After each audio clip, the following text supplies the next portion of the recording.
Hi everyone. So it's teacher Lina today. I am with Dr. Stephanie and we are going through a really interesting, and I feel like it's about time we start talking about something like this topic. I wanted to invite her because I felt like talking to professionals would give us more light also to things like very important matters like this. And I often talk to Stephanie in such a way where I come in a ballet teacher's perspective. So if there are ballet teachers out there, I'm hoping to help you maybe see through different sides of competitions. I often get comments from teachers saying, you're just thinking too much. I really often get the, I don't know, as an educator, I feel really responsible, to give the best information for kids. I mean, that's my job as a teacher. So I'm hoping that this YouTube channel or the new section of it where I'm doing interviews can help dancers and teachers both. So I am glad to have Stephanie here. So to talk about this very important topic, I feel we should be discussing as more and more ballet competitions are emerging a lot, and virtual competitions, and there's just so much competition right now, and it seems to be the new norm or the new thing, and I don't know. So here we are to give our own insights, and I'll have Stephanie or Dr. Stephanie introduce herself first, maybe just a little bit. Sure. Yeah. So, hey everyone, my name's Stephanie. I am the face behind AUS Dance Overseas. I was a professional dancer in musical theatre, though I have a very thorough ballet education as well. And long ago was injured. At that time, dance medicine was like, oh, that is the end of your career. So there was basically no choice. And for some reason or another, I went into medicine. Then later I went into sports nutrition. Had a few, excursions in the medical field, like did a lot of placements here and there, and, before I came back to dance. So I think actually that really helps because it makes you see a little bit the grand scheme of things. When I set up AUS Dance Overseas, I kind of brought everything together. So my expertise from different fields. And with that, actually, I was also pretty much for, I think, 4 years or so behind the scenes at the Prix de Lausanne, where I learned pretty much a whole lot about competitions. And yeah, so really happy to talk about it today. So just to get into our topic, the real topic, it's going to be about, because I think I forgot to mention it, it's going to be about ballet competitions and readiness. So we're going to talk about maybe am I too late or too early? These may be questions for teachers, for dancers, and probably a bit of, do we really need them? I feel as though this is a really important topic because it's starting to become so normal that dancers feel as though competitions are the only way, or competition is the way to get seen. And although as a teacher, I understand, because I guess it is all in one, going into one, you really do get seen by many. But I feel as though we could talk about the many ways that you can still get seen, not just in competition. And I think this is really important to talk about with a professional, not just myself, and someone who's worked behind the scenes in the Prix de Lausanne. Again, I have no background whatsoever going into, I just watch. I am a spectator. So I think it would be nice because I could give that point of view from me and maybe you as an audience if you're watching. And Stephanie can give her perspective also as someone who works behind there and who really sees what goes on, or, the emotional side of it, the readiness and the age limits that I really would love to discuss, just because competitions are getting crazier and younger. And sometimes I see ages 8, 7, and even 6. And I start to wonder as a teacher, is this necessary at this age even to be thinking about competitions? And probably we could discuss in the end towards about peaking in our dance career, which is a very important topic because we feel as though we're always left behind. I know that because as a teacher, I always talk about this. I think teachers tend to want what's next because everyone's going for it.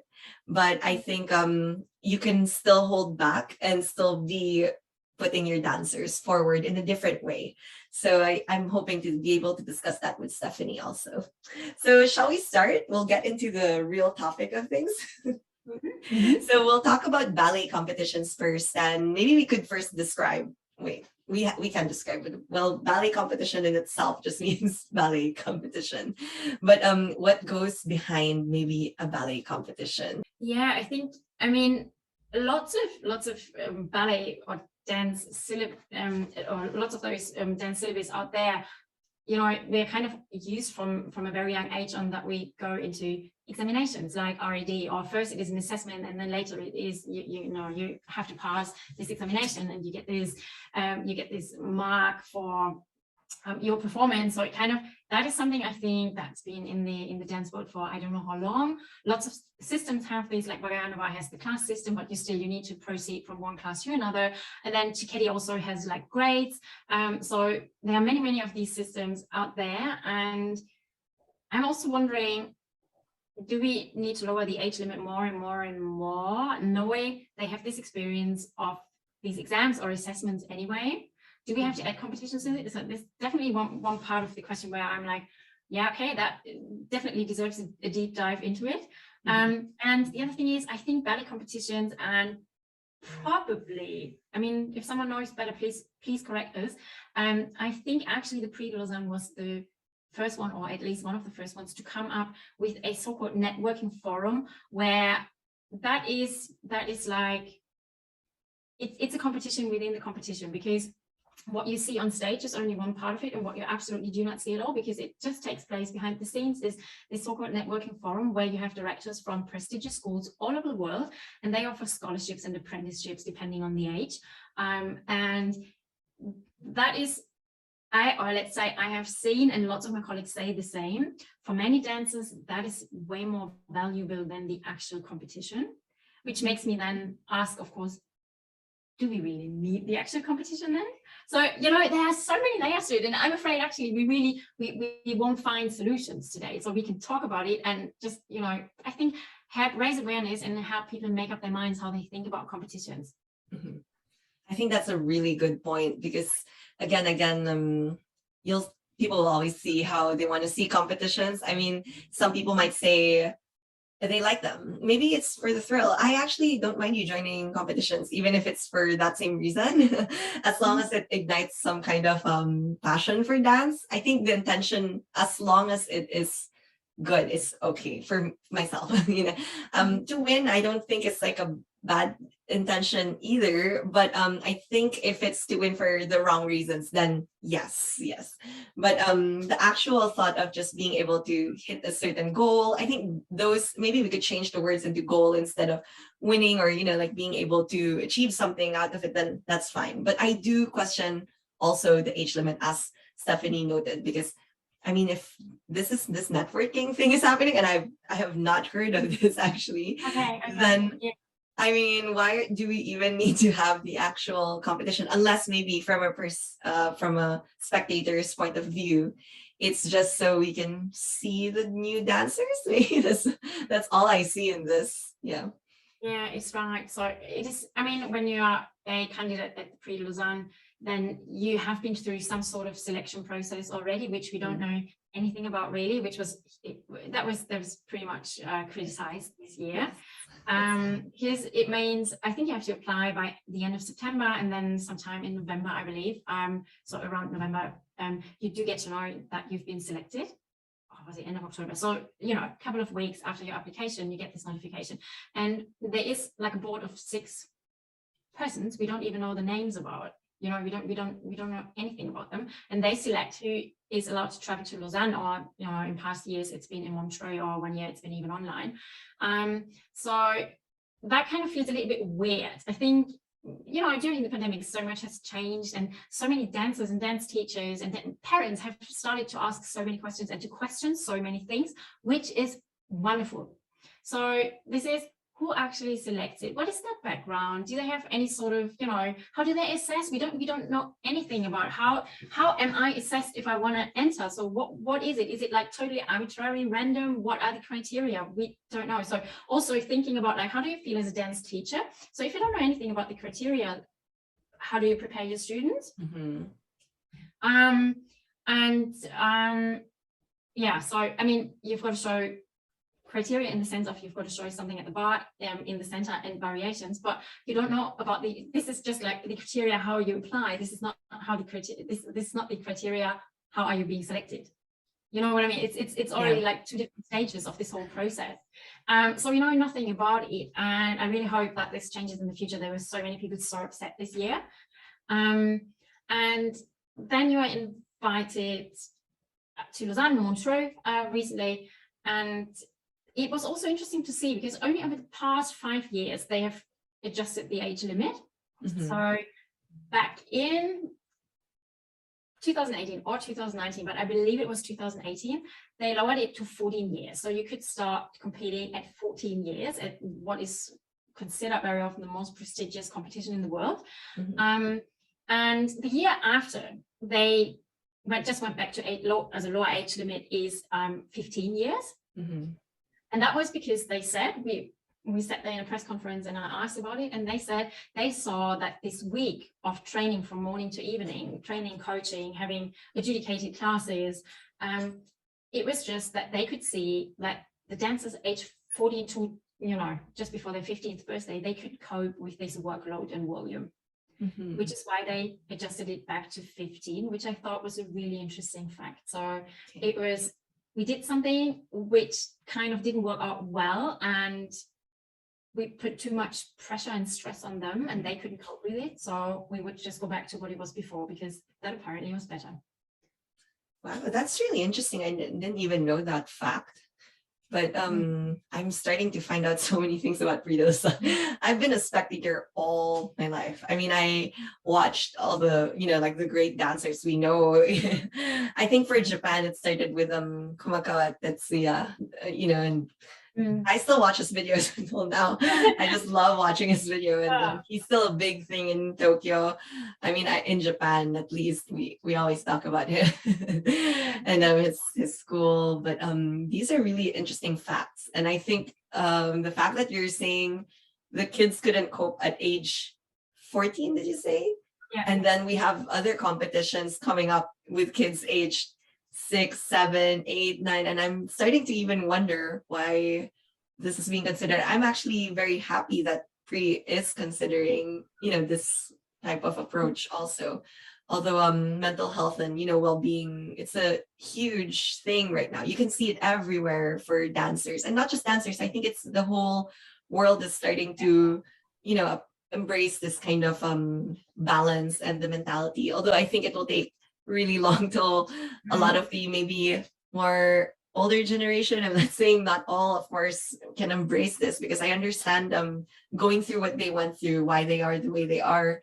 But in this day and age, I feel as though we have to adjust a few things already. And again, this is just a personal opinion, but I'm so happy that you mentioned this already in the start. So wow, a lot of things about ballet competitions. I did not even know about the selection process, although I did search also, like I Googled it, I asked Google, how's the selection process? And it did say a random, I think it was something like a random panel or something like that would select, and there's no names. You're right. It's never mentioned how, who, and maybe what the criteria are. So I guess it is, I understand, like as a teacher, that would be difficult, I don't know what exactly they'd be looking for.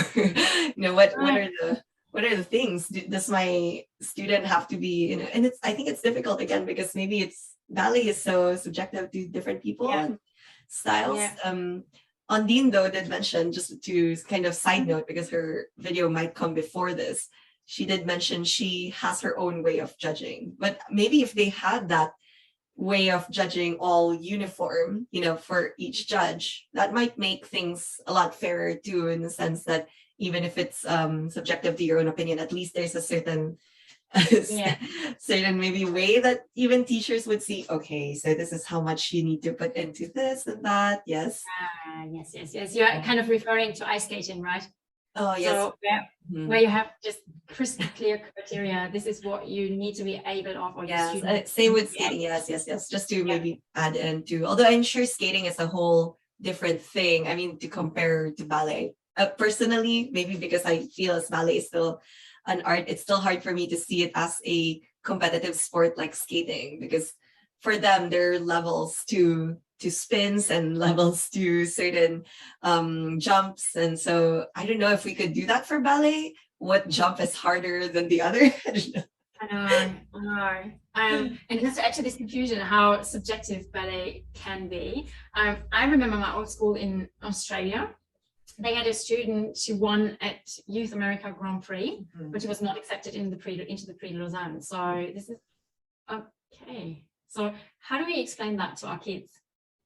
That it could be as diametrically opposed as winning the Youth America Grand Prix final. I'm not talking about the regional, I'm talking about the finals, but not being selected for the Prix de Lausanne. So how is it possible that Youth America Grand Prix and Prix de Lausanne have such different standards, apparently, what they consider suitable for competition? So difficult, right? Yes, it's really difficult. And then you have also all these emerging competitions at the same time. As a teacher, it's starting to get really confusing because when in the start of the pandemic, of course, I had to try to find ways to motivate my kids. Really, honestly, I went into competition. Right away, I thought of this. I don't know, maybe it was just because we were stuck for so long.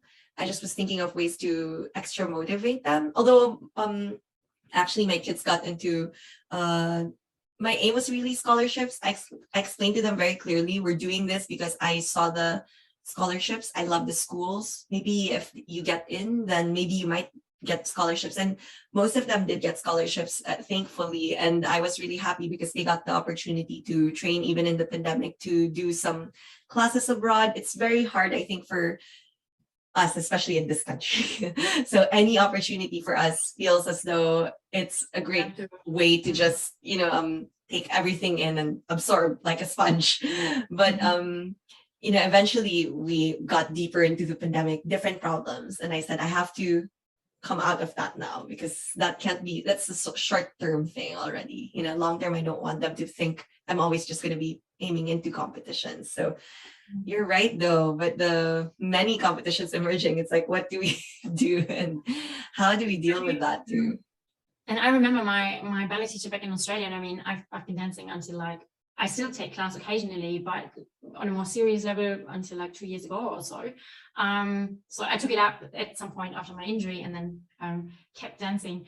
And she was always like, she had a love-hate relationship with competitions because she said on the one hand, yes, of course, I mean, probably very similar to the Philippines. Australia always feels a little bit isolated, so the rest of the world is like where life is happening. So kind of we got to get to these competitions and then maybe into one of their schools, and then everything's going to be fine in terms of career, and that was kind of, yes, there are not enough jobs in Australia for dancers, so yes, kind of that is really a good idea.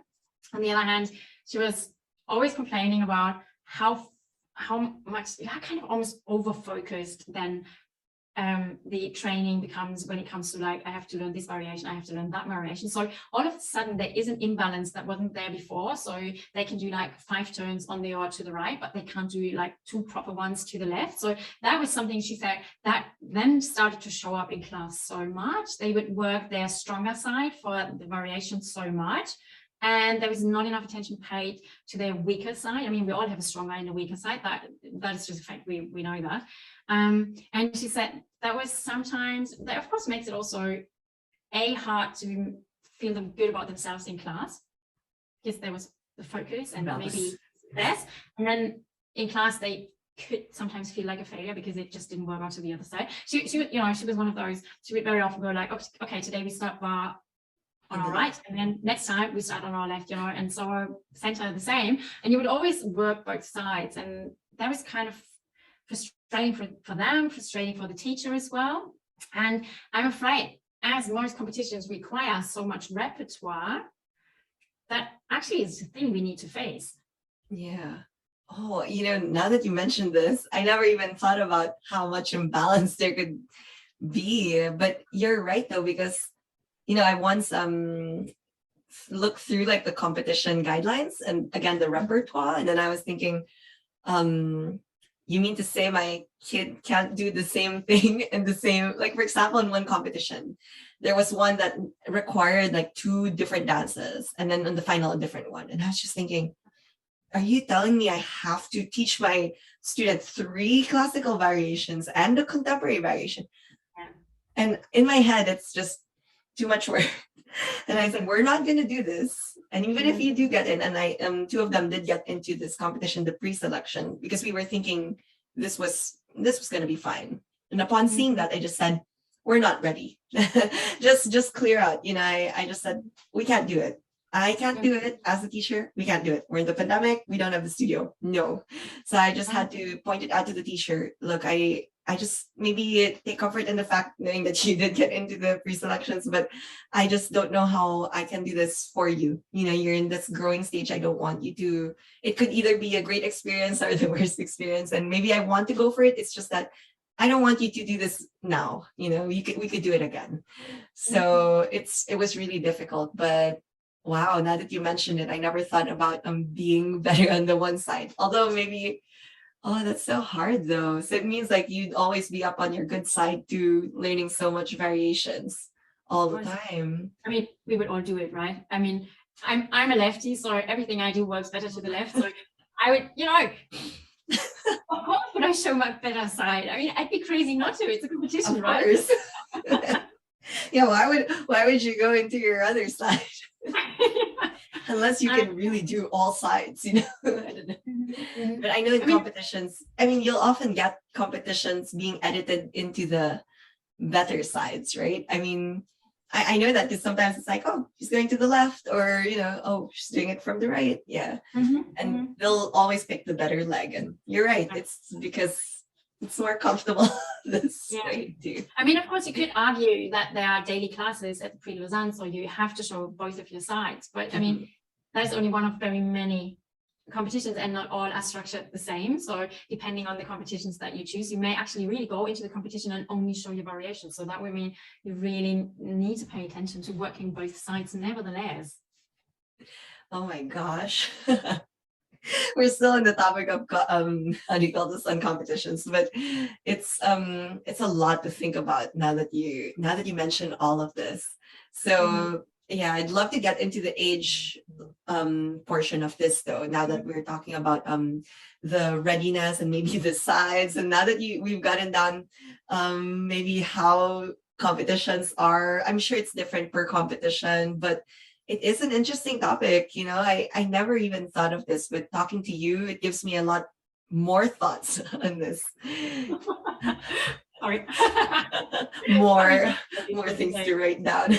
I mean, it is such a complex topic. There are so many layers to it. Like when you ask me age limits, from a medical point of view, 15 is still quite young. And let's start that way.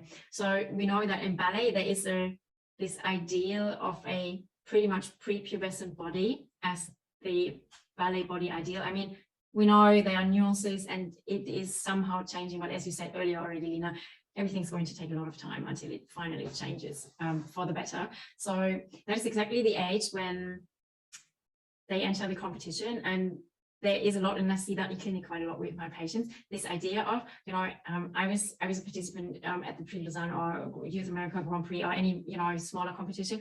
And, the school where I was starting in September, they chose me because of the way I look now.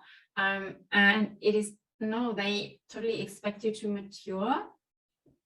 But the kids are like, this is how I still need to be, and this is how I need to be when I graduate as well, because this is the dancer that they wanted. So this is one of the parts where I think there's absolutely not enough awareness for that on, neither side. It's definitely not the schools raising this awareness or being aware of it.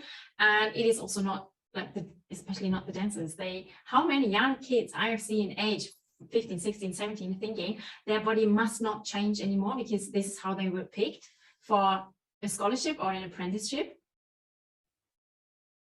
Why do we not allow this? Why is there this umbrella of this is how you need to be? And of course, we see a lot of them dancing pretty big roles at this age, and I think that is what is burned into people's minds very often. Like, oh look, she was so good in this variation. Like, let's just say Black Swan, so this is how Black Swan has to look like. And kind of, I think some parents just kind of think it without thinking about it. It's just like the way they have seen it, it's the visuals. So yeah. It's, This oh, is I don't really know. good. This is another really good topic in itself. But I think I talked about this also in the previous vlog. Like I still needed to be thin. You know, like I talked about this I think a month or two ago, and I was talking about how after I left the company, I just still needed to look the way I looked. And I couldn't find any other way, you know, because in my head, that was the perfect girl who got her roles, who was able to dance, and she got to do all her lifts, her partnering. And you know, I think I was 16 at that time, but I'm I'm already a lot older. You know, I'm never going to go back into that body anymore. But that thought, like just now that you just said this, it starts to make me think too, you know, the visuals that we are giving the parents also. Maybe as teachers, it's really important too. We shouldn't probably be saying anymore that this girl is great in this age. And you know, she was younger then. We should just, there has to be more awareness on this too, you know, as a school. Yeah. Yeah. And I think of the media coverage that competitions get. So, I mean, I don't blame the kids. They are sitting there going through their feeds. And it is again the visual aspect. It's like, oh, she won competition XYZ, or she at least like was one of the medal winners. So probably that's how you need to look like.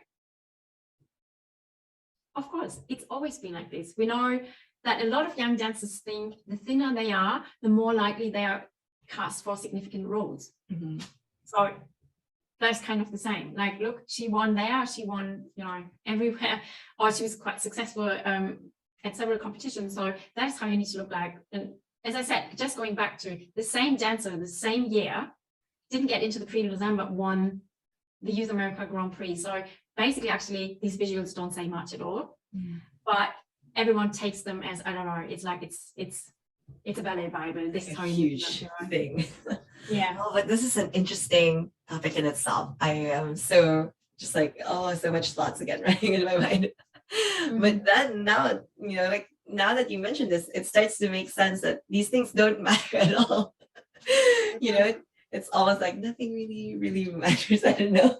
I mean, sometimes it's just, I remember a podcast recently. This was so well said. It was the Dance Better podcast. It's a US based one, and Jennifer Milner, who is a very I would say famous Pilates trainer, particularly for hypermobile dancers, and she's a dance mom as well. And she said, you know, we have to teach our kids, like whether that's her own kids or kids she sees in the studio, and she does ballet coaching as well. It is like, you don't want your career to peak at age 15 or 16. You want to peak your career like 10 years later. 10 years later. You're right about it, because we're always thinking, you know, we're already left behind at that age. I don't know. Maybe the kids are just always like, all the kids are doing this and this and this and this and this. And you're right. Like we want our kids to peak at that, you know, like that age where they're doing their work and really dancing a whole lot. Right. Yeah. And yeah, no, it is, you know, coming back to this networking forum and getting, just by taking a class, not really competing, but taking a class, and everyone can look at you, and then, you know, the schools know what they are looking for and the companies know what they are looking for. So they know this is dancer XYZ, and wow, he or she will fit perfectly into our school, so we will offer them a full scholarship. So this is really creating opportunities. But the big bummer here is, in order to have access to this networking forum, you need to be able to financially be able to afford going to this competition. So we have still so many problems that are based on inequality. And I personally, but that's really just my personal point of view, if we had less competitions but more networking forums, like, you know, awarding scholarships to dancers that show pretty much a lot of talent and determination, and we have like very clear criteria so that everyone knows what it is about. I think that could be a much healthier world, actually, because also there would be more kids having more chances to dance. We would be able to promote more diversity. But we are not there yet. So at the moment where we have something like that, first of all, you need to be selected, and then you need to be able to afford traveling to this competition, which is a huge inequality in itself somehow. Yeah, it depends still where you come from and your demographics. And I agree. Yes, it must be. It's really difficult. I know there's something of the sort. There was one, not really competition, but it was like an audition. There are things like this in Tokyo. I know a lot of them. There are, but the thing is, you pay for them. Although there are times that I would not mind paying for it, as long as I get, like that, the real kind of exposure to all these things. The price was, it wasn't very, very steep, but I would say it wasn't very cheap either. But I guess to get all these directors also in one place, it did make sense to me as well, just looking at the price, thinking, okay, this and this and this director from here and here and here, and they were a lot, so maybe that would be a better opportunity. We also have competitions that are scholarship competition. I know there's one in Tokyo like this.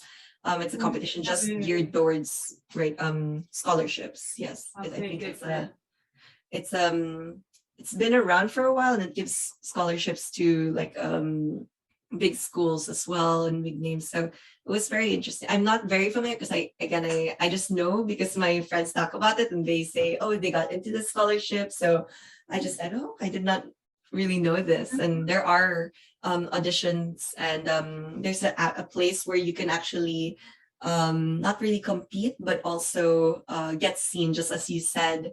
And local companies in and around Japan, I think, can offer you positions there. There's actually something like this. So on a certain age, though, you can decide whether or not, is this for you? Should we go on with it and such? Although Japan's a big competition pot, and everyone knows this.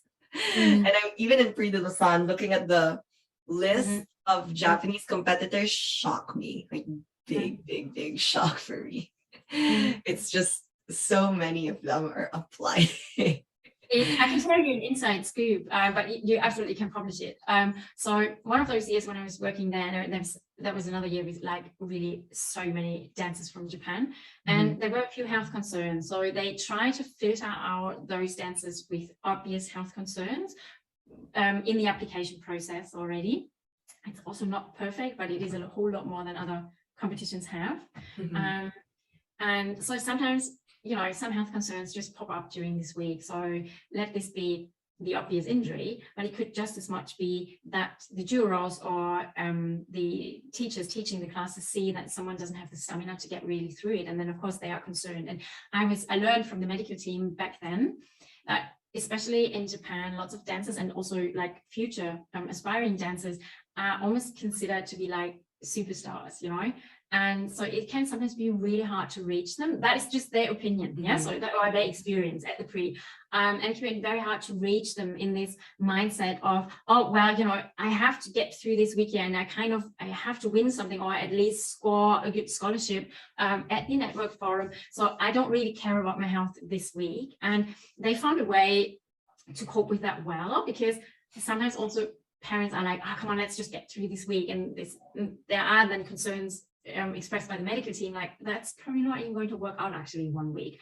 And they often bring in famous dancers who then talk to the candidate and are like, I totally understand where you are, the place you are right now, but let me tell you, it is not worth to risk your health for one competition, which I thought, what an amazing way. I mean, a competition like the Prix, they have to pay attention and also respect to so many different nations and cultures being in one place. So that's something I learned about Japan there, and I thought I like that approach a lot.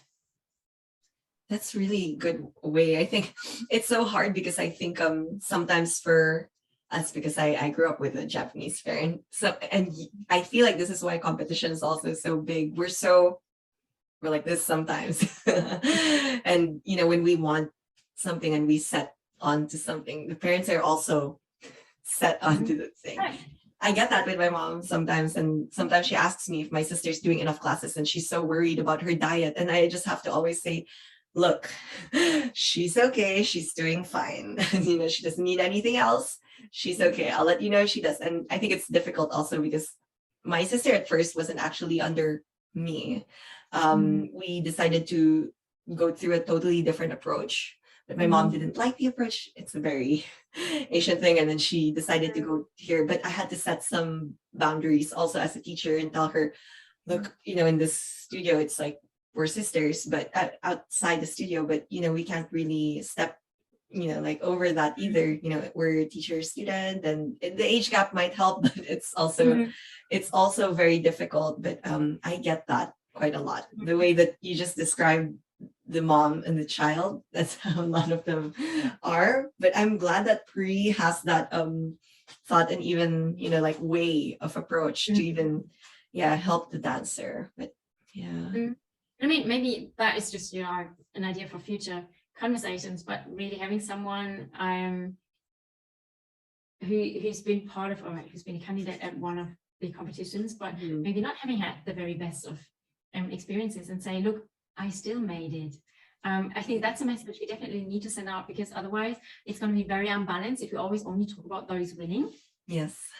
Right.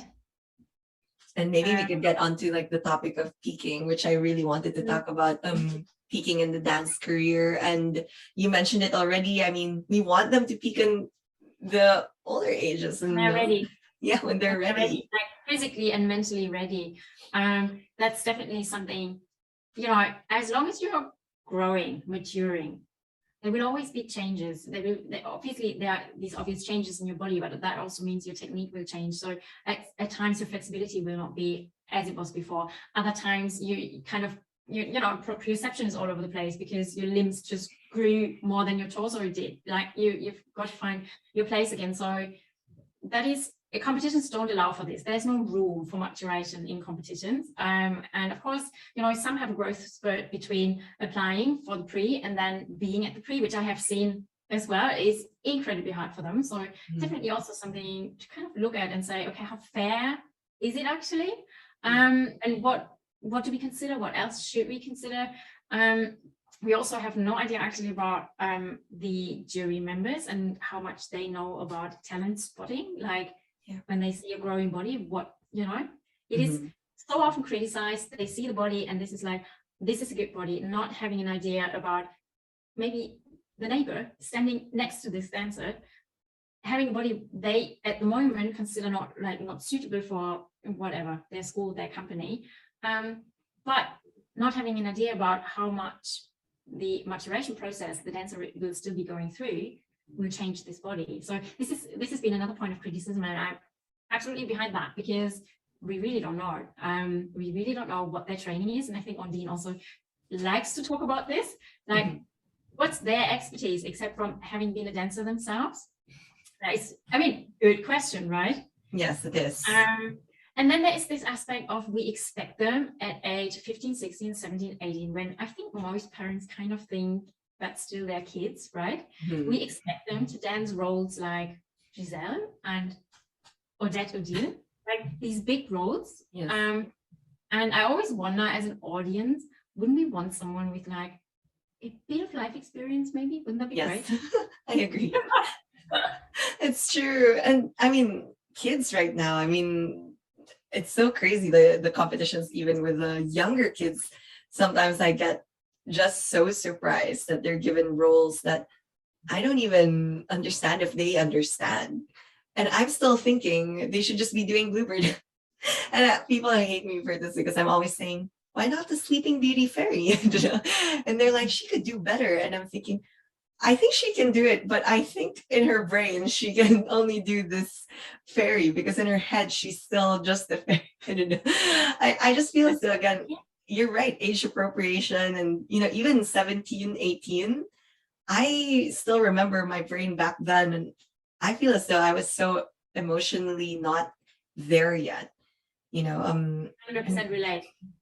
We expect so much from the kids, saying they need to be like this, they need to be like that. And I half the time don't remember anything while I was in company, except that I was being scolded the whole time. And what's funny is they were supposed to be the best years of my dancing life. I got to dance all of these and I still remember them. I love all those years. But if you ask me, what are the things I remember at age 13, 14, 15, 16, 17, 18, all those years dancing. All I remember is I was trying to lose weight, and I was trying to lose weight, and I was being scolded by the director for not losing weight. And then probably things on tour, things like that, arguments maybe. But again, you're saying it's just too young, like we're expecting this already. And my path was different, but also I get what you're saying about body readiness, and it's just not there yet. It is not that we can say, okay, puberty starts at age 14. The moment you turn 14, it starts, and when you're 16, it's done. So body is not going to change afterwards. So fact is, anyway, our bodies change throughout our life, but there are times when it changes more than it does in other times. And puberty definitely is one where it changes the most. Yeah. And some start at age 12, some start at age 13, others at 14 or 15. It is, to be part of a competition during this time, I think that is incredibly hard on the young dancers, because there's so much going on. There is so much physical maturation going on. There is so much emotional, mental maturation going on. And we all know that, especially in dance, pretty much it is expected to kind of either put that on hold, so put maturation on hold, or like kind of not really mature fully, like, can you please stay in this more childlike body, which in itself is weird. Because we want to, coming back to this, we want to see all these emotions on stage. We want the dancers to have experience to tell us these stories, I believe. Yeah, I believe. And then you get like a 12-year-old doing White Swan. She doesn't even understand what's going on in this yet. Right, exactly. Make that make sense, right? Yeah. I think I was reading, sorry, how do I put this? But it's it's when I got older that I even felt like I was dancing better, even unprofessionally already. I was just dancing more as a teacher, teaching in the school. They were asking me to, do certain things. And then I actually felt as though I was dancing a lot better in those times than I was even, when I was a lot younger. It's kind of funny, and I was dancing a lot lesser, lesser in the sense that I wasn't exactly training all day. I had a lot of time to rest. I had enough time to sit down, to study, and then, like what you said, gain life experience, and then come on stage. Maybe it was. Also, your body wasn't overtired. Yes, which is my body was different. Yeah. So you were actually really smart. I think probably you didn't feel good about it, because that's not the narrative of ballet. Mm-hmm. But it is actually really smart, because the dancer schedules from a sports exercise, or sports medicine, sports exercise, sports nutrition point of view, so all of them together, they're pretty bonkers. They're pretty bonkers, because that's not how the body functions, and that's not how the body restores and recovers and adapts to training. So this idea of we have to put in more hours in the studio is very often counterproductive, and you'd be much, much better and progress faster if you rested more. Mm-hmm. Yeah, now that you mention it, I think sometimes you did the right thing, right? Yeah, I might have. Right? No, but I really enjoyed my 20s a lot, because I spent it dancing. Everyone knows that I talk about this also before I really wanted to quit, after. But I remember a friend of mine saying, just try again, because she knew I loved it. I knew myself, I really loved the art in itself. And I went back, held the bar, and I think that was the end of it. And then I just said, I knew it. So it's like, I just wanted to dance. She said, you just need to dance. I know you.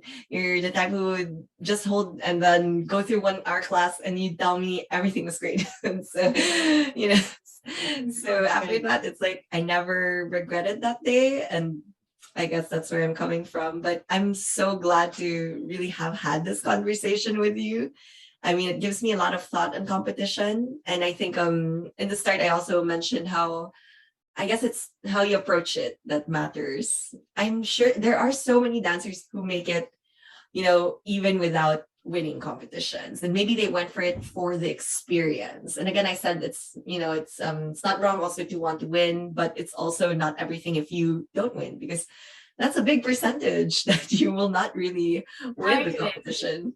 Totally. And my favorite example really is Anna Rose Sullivan from the Royal Ballet, who's now a principal dancer with the Royal Ballet. So back when she was a student at the Royal Ballet School, she won, I think it's even called a bursary, so where she got like a travel stipend or so. And then I think she was a candidate at the back then Jenny competition, which is now the Fontaine. So this worldwide once a year Royal Academy competition. She didn't make it into the finals, or she made it into the finals and didn't win. So anyway, she was not one of the winners. So it is now less than 10 years later, and she's a principal with the Royal Ballet. So how much better can a career actually develop, you know? And that's only one of many. Yes. There's going to be another video on this for sure. I was planning to do one on dancers who made it even without these things, because I feel as though we over kind of just put that thing up there where this dancer did this dancer did that, and she's now this person. And I'm thinking, that's not just the way, you know, we've seen more dancers actually come out of none of those situations. So, you know, as teachers, I think we have to start thinking they're not really necessary at all, you know, to everyone's career. So, you know, as much as possible, we just try to maintain the healthiest dancer. That's still really my belief too. And that's why I enjoy talking to Stephanie, or Dr. Stephanie, because it gives me that perspective. You know, it puts me back, probably. It puts me back into, okay, back on earth, Lina, back on earth. Because sometimes I feel as though that portion of thinking about competition, it's the gray area. I'm sure all teachers have that. You know, that's the, like your teacher said, the love-hate. That's where I am also. You know, like you don't know, and all the details are just there, pros and cons, but you never really know. You don't have any information. Again, she's mentioned you don't really have criteria to work with. You just have the dances and probably the repertoire they want, and then they have the age, and that's it, and the fees and all the fees that are out there. And I start to think even sometimes it's maybe just going to be an experience thing or a money thing for a lot of schools maybe. But what you said really gave me a lot more thought about when maybe to compete, or maybe when's the best time, or maybe is it time, which is another topic all in itself. Yeah, so I really think, I hope it became quite clear throughout this conversation that I'm kind of torn. There are definitely really great aspects about competitions that I got to see or got to experience, and then I'm also very critical about them. And I think we don't always need to have conversations where we say, look, this is how it needs to be, because you and I, we also don't have the solution to this, but the start to maybe eventually find some sort of solution, whether that is for you personally, for your school, or, you know, the ballet world at large, we don't know. That is just to start discussing things. Yeah, I think this was a great way to discuss and start, you know, maybe in the future, like you mentioned, there might be some ways that competitions can integrate things like this. I do think though age and maybe just appropriating the proper variations into students might be the best right for me. It's just that I'm, again, like you mentioned, I'm not really against the competitions. I mean, I love what they bring out also, but sometimes seeing a little kid do certain like kitchery or I don't know, something that's so heavy on your joints at such a young age, as a ballet teacher, shocks me, because I don't think I've ever done that to a young kid, say, let's go and do this funded at this age, and thinking, my goodness, really, at this age? And we expect so much of these kids at such a young age. And I just hope it gives more room for thought for everyone. Again, we're not really imposing our own, you know, ideas. We're just giving our professional thoughts. And I think Stephanie was able to point that out. And I also have my own concerns as a dance teacher. So, you know, I hope that we can help you guys in deciding those things as well for yourself, and maybe for your schools, or maybe as a dancer also, to see this side of things. And you pointed out so much great things, Dr. Stephanie. So I'm so happy. Thank you so much for having me. It's always really a pleasure chatting with you. Yes. And if any of you like this video and maybe have other topics that you'd love to converse about, and it's been a long hour, I feel as though, But I hope you were able to stay to the very end. And again, if you like anything, just let us know down in the comments below, and we'll be leaving this up also in our Instagram pages, and I'll be leaving a link into Dr. Stephanie's account so that you could see her AUS Dance Overseas account, which I love so much because she talks about so much important topics. So it's my food for thought account where I need to think about dance things as a dance teacher. Thank you. All right. Thank you, everyone. Thank you. Bye-bye.